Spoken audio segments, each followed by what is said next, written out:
Please come over to our house tonight. I want to treat you to a meal I've prepared just for you. In a normal family, this would be grateful, but I harbor doubts about my daughter-in-law Julie's attitude. Just 3 days ago, I had scolded Julie for neglecting her child-rearing duties under the excuse of her part-time job. Yet now, Julie, who never cooks, suddenly wants to treat me to a meal. What's the reason behind this? As I pondered this, my response was delayed, and she added, "I'm always in your debt, aren't I? After you scolded me the other day, I finally woke up. I need to be more like a mother." Well, if you've understood that, I'm happy. Despite my doubts about Julie's true intentions, I decided to indulge in her kindness. Julie greeted me with a smile that seemed almost too extravagant. "Welcome. Today, I've prepared fish and croquettes for you. Please, relax and enjoy. I even filleted the fish myself." Wow, that's impressive. It must have been hard for you, who doesn't usually cook. It was. I cut my fingers several times. Indeed, looking at Julie's hands, several of her slender, white fingertips were covered in band-aids. I began to think that maybe she really did put effort into cooking for me. "Come, take a seat." I sat down as she suggested, and there were 2 croquettes on the plate. "Try these croquettes. They're freshly fried." With a mischievous smile, Julie offered me the croquettes. "My name is Olivia, and I'm 62 years old. When I was 20, I reunited and married my high school classmate at a party. A year later, we were blessed with our son, Bob. After graduating college, Bob got a job at a local company and rented an apartment near his workplace for a shorter commute. At 30, he married Julie, a cute woman with a lovely smile, whom he met through work. My husband and I were looking forward to a bright future for their marriage, but soon after, my husband passed away. Left alone, I overcame my loneliness by turning my hobby of flower arrangement into a profession, opening a classroom in my home. Luckily, I had plenty of students, so I was able to support myself financially. The newlyweds were both working, so their meals often relied on dining out, but they seemed to manage well by cooperating in household chores. "Feel free to come over for a meal sometime." "Thanks, Mom. We'll visit when we have time." Even though they were busy, I kept in touch with Bob and Julie, often over the phone. 2 years after their marriage, Julie gave birth to their first child, Sophia. She quit her job to focus on child rearing. Since her parents lived far away, they couldn't visit often. Concerned about her handling first-time parenting alone, I frequently visited to help. "If you ever need help, just tell me. I'm always grateful for your help." Supporting Julie's parenting was also a source of fulfillment for me. Bob, despite working late, always made sure to see Sophia before bed and took care of Sophia whenever he was home. But being a new dad, he was often unsure about childcare, and either Julie or I would step in to calm Sophia when he cried. "I'm not good at this. I need to study parenting more. No one's perfect from the start. You learn as you go. It's not just the child who grows, but the parents too." "Wow, you're so insightful." Julie said that with a big smile on her face. As Sophia turned 3 and Julie found more free time, she started working part-time again. "Don't push yourself too hard. Do what you can."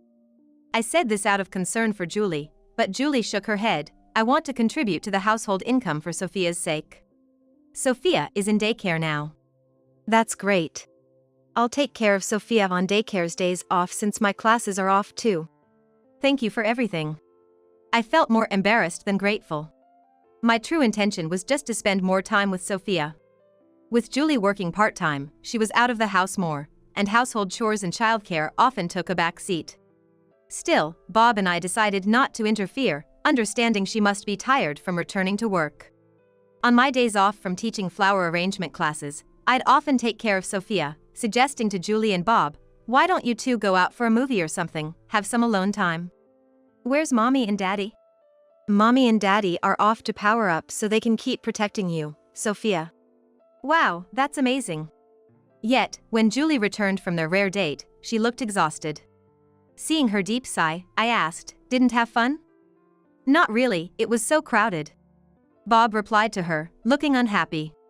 I wondered if my good intentions had unintentionally caused them trouble. Months passed, and one day, Julie came over with Sophia. "Are you off to work again today?" Yes, I'll be busy all day, so please take care of Sophia, Julie said, bowing her head. I found it odd. Isn't your job at the local supermarket? Is it that busy all day? Julie hesitated for a moment, then said, I've increased my hours recently. After a few months, I realized my income wasn't rising as much as I'd hoped. She quickly changed the subject. Anyway, can you teach me your cooking sometime? Sophia loves it. I didn't press further, agreeing with a smile, sure, when we find the time. But I felt that day might never come. From then on, Julie not only left Sophia with me but also started asking me to do their house cleaning and laundry. Entering their home, I'd often sigh at the sight. It was clear Julie hardly touched the cleaning or laundry. Even with more work hours, shouldn't you be able to handle this much? Grumbling to myself but not wanting to leave it as it was, both for hygiene and Sophia's sake, I started cleaning right away. Opening the fridge, I found it nearly empty, with used ready meal containers carelessly tossed in the sink.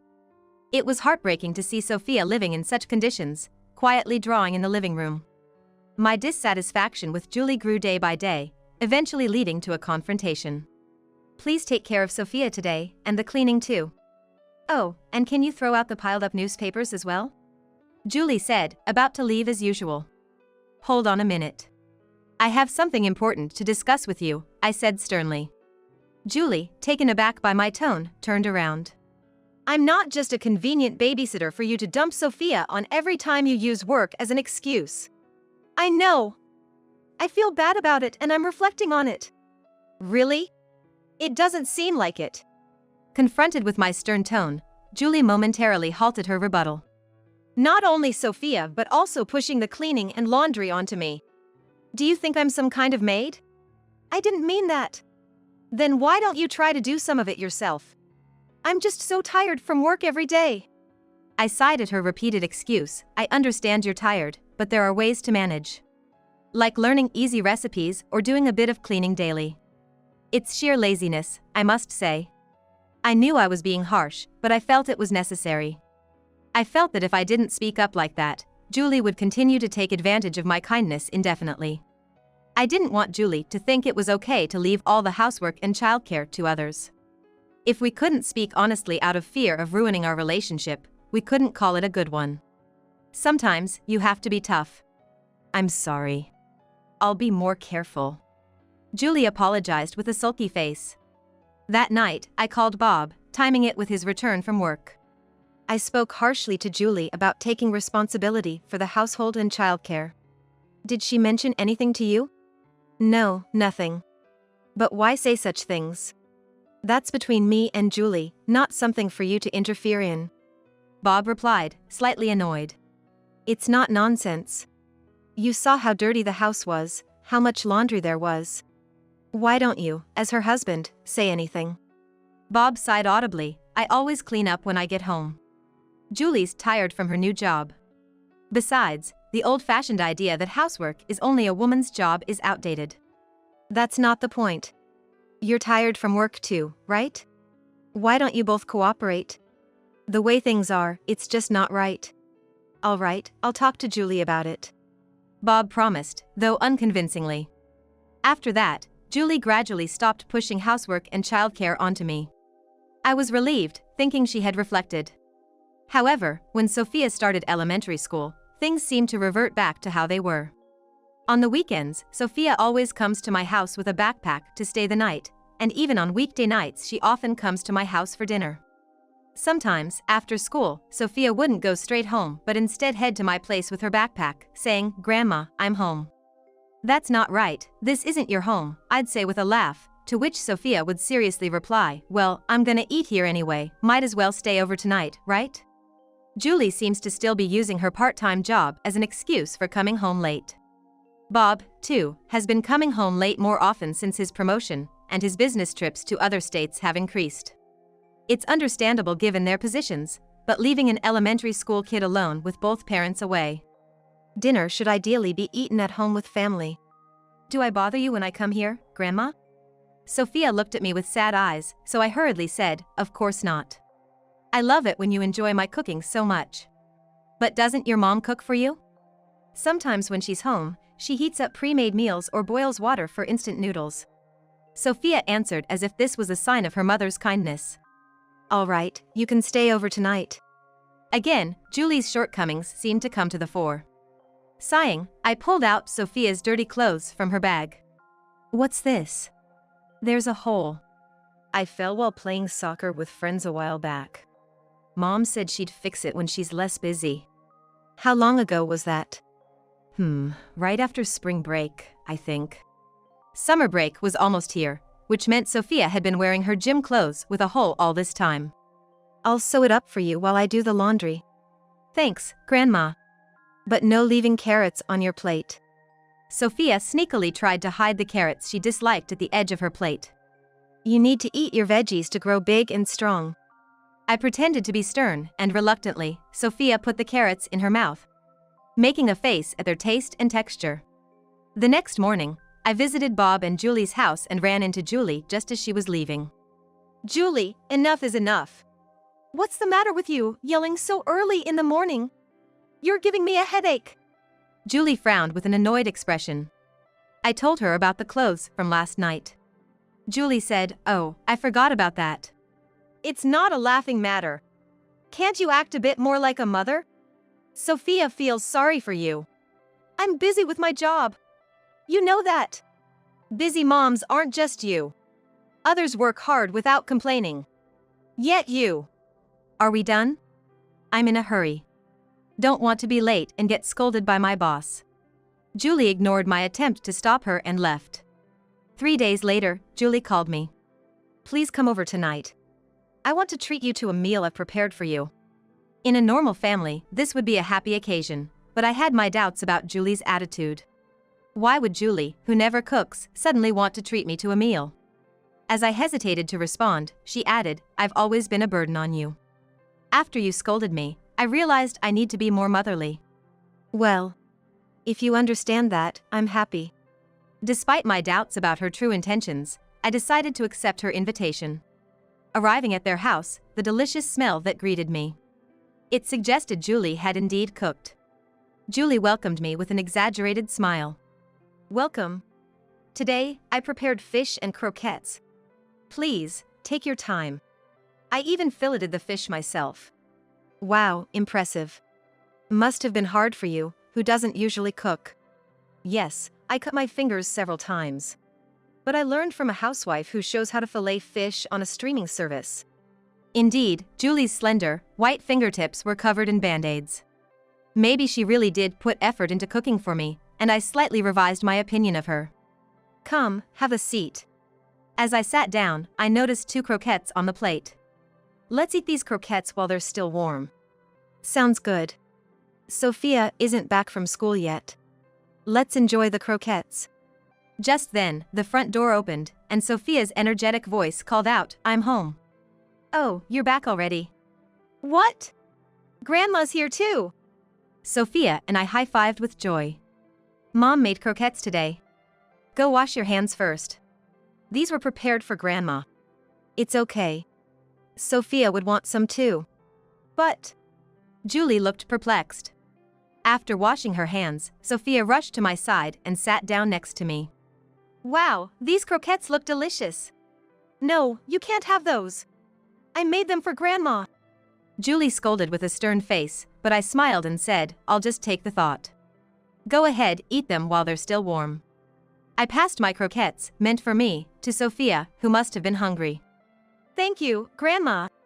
Just as Sophia was about to bite into the croquette, Julie shouted in a voice I'd never heard before, No. Not that one. What's wrong, Mom? Sophia stopped and looked at her mother, puzzled. Sorry for startling you. That croquette actually has carrots in it, which you hate, right? I'll make you another one without carrots later. Hearing this from Julie, Sophia let go of the croquette. You still need to eat your veggies. They're tasty, give them a try. I encouraged her with a smile. Sophia hesitated, then suddenly said, Grandma, can you check if there's a letter in the mailbox? I think there might be one. Curious, I stepped outside to check, but found no letters. Sophia was clearly stalling to pick out the carrots from her croquette, such a transparent plan. I chuckled to myself. There was no letter, I said, returning to find the croquette split in half, as expected. But Sophia sat with a troubled look, facing the halved croquette. What's wrong? Aren't you eating? Grandma, there's something weird about this croquette. It has a bone in it. A bone? What do you mean? I examined the croquette and indeed, something sharp and bone-like was poking out. When I split it with my chopsticks to remove the carrots, this bone popped out. It's strange for a croquette. What's this about, Julie? Julie remained silent, looking down. Further investigation revealed not just one bone, but several, chopped into pieces and stuffed into the croquette. It could have caused a serious injury if eaten unknowingly. The reality in front of me sent chills down my spine. Julie had said she filleted fish for grilled fish, but could the bones have mistakenly ended up in the croquette? No, that seemed impossible. It's impossible that such a large chunk of bone could have been mistakenly put in. It's more reasonable to think it was intentionally added. Let me check something. When I said, standing up, Julie tried to stop me, but I brushed her arm off and headed to the kitchen. I rummaged through the trash and found the fish head, but no other bones. Strange, where did all the bones go? Back at the table, I broke open the other croquette, which turned out to be just a normal one. So you went that far, Julie? Anger and disdain for Julie welled up inside me. Then Bob came home from work. What's all this noise? I could hear it from outside. Oh, Mom, you're here. What happened? I revealed to Bob the entire plot that had just unfolded. Julie, is what Mom's saying true? Julie glared at me in silence. I'm asking why there were bones in the croquette. I don't know. Maybe the bones from the fish I filleted earlier stuck to my hands by accident. Julie's desperate excuses continued. It wasn't just a few small bones. How could such large chunks accidentally end up in there? And why did you try so hard to stop Sophia from eating that particular croquette? But You can't answer, can you? You knew about the bones in that croquette. I pulled Sophia close and glared at Julie. If Sophia had eaten that unknowingly, it would have been disastrous. Are you even fit to be her mother? It's not like that. It wasn't Sophia I hated, it was you. Julie's confession followed, cornered and loud. The room went silent for a moment, then I smiled slyly. You just gave yourself away. Julie's face showed immediate regret. The bone-filled croquette was meant for me. The other one was fine. So, you really hate me that much? Is this true, Julie? Why would you do something so foolish? Bob interrogated her. Julie then feigned fear. I'm sorry. I've been enduring your mother's bullying since we got married. But I never told you because I didn't want to worry you. What are you talking about? I had no recollection of such behavior, but Julie went on to claim, even when I come home tired from my part-time job and try to take a break on the sofa, you immediately demands, start cooking now, or clean the room. You show a completely different face when Bob is around, like a demon or a devil. She portrayed me as if I were some kind of monster. That's not how it was. As I was bewildered, Sophia tugged at my sleeve. Mom's lying. She always comes home late and tells me to eat at Grandma's. I've never seen her cook at home. She does nothing. Grandma did everything for me. Hey, don't talk nonsense. Julie yelled, face red, as her child revealed the truth. So that's how it was. I was always busy with work and often came home late, so I didn't know about home. I never imagined Julie was such a terrible mother. I'm sorry, Sophia, Bob said, stroking Sophia's head. People who work part-time usually consider their family situation, right? Yet you're always busy? Do you need Mom's help every day? Bob asked skeptically. Sorry, I lied. My part-time job ended early, but I was stressed from the unfamiliar work and wanted some time to unwind. You were so kind and caring, I took advantage of that. I'm sorry, I was wrong. I'm reflecting. Julie's demeanor suddenly turned meek. You promised to talk to me about any problems before we got married, remember? I'm sorry, Bob. No, it's my fault too.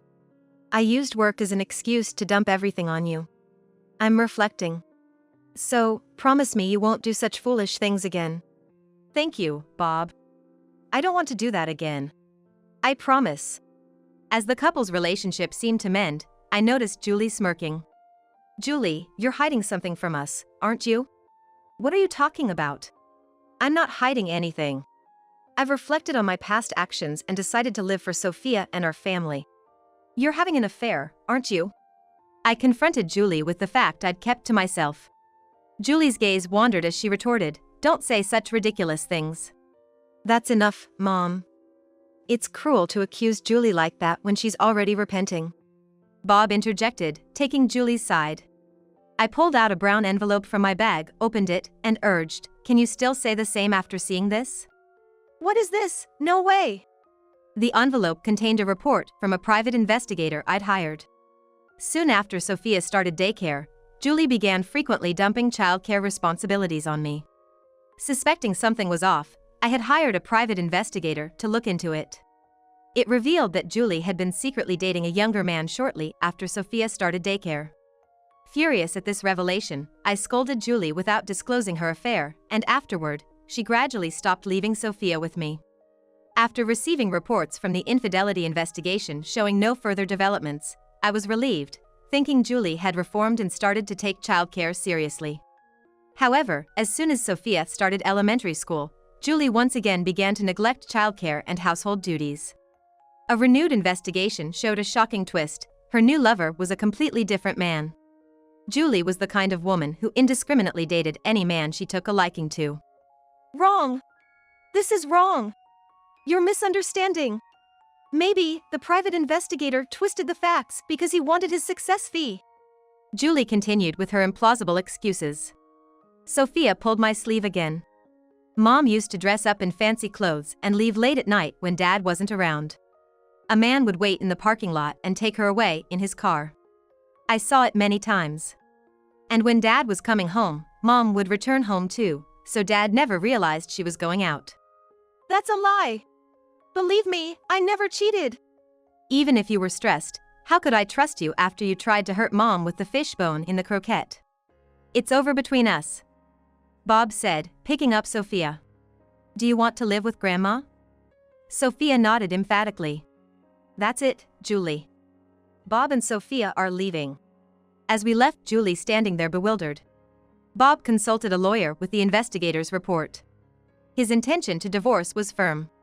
Sophia expressed her desire to live with her father and grandmother, completely refusing to return to Julie. As a result of the mediation, the divorce between Julie and Bob was officially finalized. Bob sought child support, successfully claiming from Julie.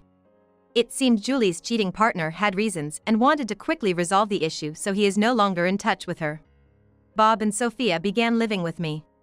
Finally done with work for the day, Bob said, stretching as he emerged from his room. Bob switched to fully remote work. He said, "I want to spend more time with Sophia."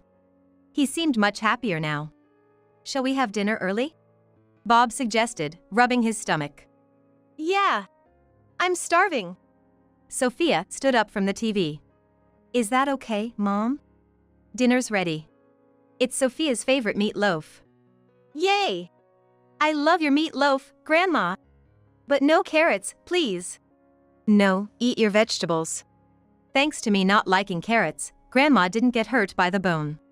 So I shouldn't have to eat them, right? Sophia pleaded. That's a different matter. They're tasty, so eat up. Okay. Sophia agreed to eat the carrots, albeit reluctantly.